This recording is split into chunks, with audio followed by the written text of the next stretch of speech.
झांसी के दो लड़के दिल्ली में खोलते हैं कंपनी, नहीं चलता धंधा तो भाग जाते हैं दुबई, वहां से लौटते ही बन जाते हैं राजा। एक बनाता है आलीशान मकान, दूसरा खरीदता है जमीन, लाइफस्टाइल ऐसी कि हीरो भी हो जाए दंग, फिर खुलता है राज। सीबीआई मारती है छापा, ईडी खंगालती है दस्तावेज, पैसा रुपया और सीक्रेट डॉक्यूमेंट छोड़िए, उससे भी बड़ी चीज लगती है हाथ। हिंदुस्तान के इतिहास का ऐसा खेल जिसे सुनकर दुबई वाला सौरभ चंद्राकर भी शर्मा जाए, हर्षद मेहता का भी निकला बाप। यूपी का जिला झांसी महाकुंभ को लेकर भीड़ बढ़ी हुई है। हर थाने की पुलिस सुरक्षा व्यवस्था चुस्त दुरुस्त करने में लगी थी।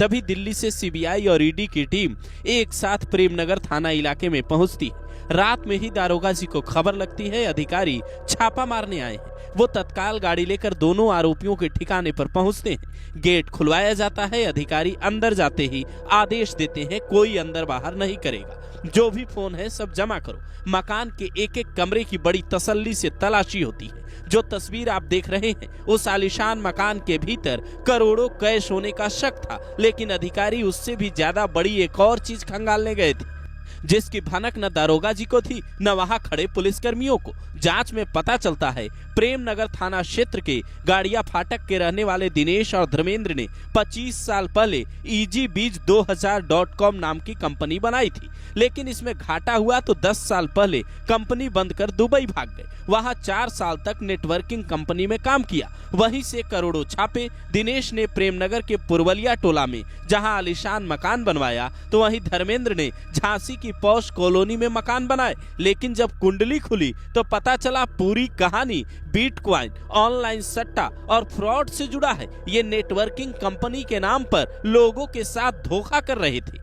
बीते दिनों दिल्ली में एक बड़े घोटाले का पर्दाफाश भी हुआ था, जिसे लेकर वहां की थाना प्रभारी कहती हैं कि ये उसी सिलसिले में छापा मारने अधिकारी आए हैं। अमर उजाला की रिपोर्ट बताती है कि 24 फरवरी को ईडी ने कई शहरों में एक साथ छापेमारी की थी। एक अखबार की रिपोर्ट के आधार पर जब जांच शुरू हुई तो पता चला चिराग तोमर नाम का भारतीय नागरिक जो अमेरिका की जेल में बंद है, उसने क्रिप्टो करेंसी एक्सचेंज वेबसाइट क्वाइनबेस की नकल करने वाली फर्जी वेबसाइट बनाई।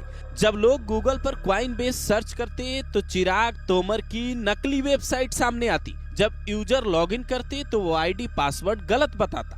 नतीजा, वो वेबसाइट पर दिए गए नंबर पर कांटेक्ट करती, वहां उनकी डिटेल ली जाती और ठग कुछ ही मिनटों के भीतर उनकी क्रिप्टो करेंसी को अपने वॉलेट में ट्रांसफर कर लेते और इसको लोकल bitcoins.com नाम की वेबसाइट पर बेच देते। ये खेल इतना बड़ा था कि इस धोखाधड़ी से चिराग और उसके परिवार ने करीब 15 करोड़ रुपए कमाए। ये जांच में खुलासा हुआ है। इससे पहले 6600 करोड़ रुपए के बिटकॉइन का खेल भी खुला था, जिसमें ईडी ने कई आरोपियों को गिरफ्तार किया था। अब झांसी का केस चूंकि क्रिप्टो करेंसी से जुड़ा बताया जा रहा है, इसीलिए सतर्क रहें, सावधान रहें। रातों रात अगर आपका पड़ोसी भी अमीर हो रहा है तो जरूरी नहीं उसकी कमाई का तरीका सही हो, इसीलिए ऐसे लोगों पर नजर रखें। अगर ईडी, सीबीआई या इनकम टैक्स को आप ऐसी कोई गुप्त सूचना देते हैं तो न सिर्फ आपका नाम गोपनीय रखा जाएगा, बल्कि आपको लाखों रुपए भी मिल सकते हैं। अगर आप 1 करोड़ या इससे ज्यादा की अघोषित आय की जानकारी एजेंसियों को देते हैं तो आपको 15 लाख रुपए तक का इनाम मिल सकता है। अगर विदेश में काला धन से जुड़ी जानकारी सबूत के साथ देते हैं तो 50 लाख तक का रिवॉर्ड मिल सकता है, जबकि देश में अघोषित आय से जुड़ी जानकारी देने पर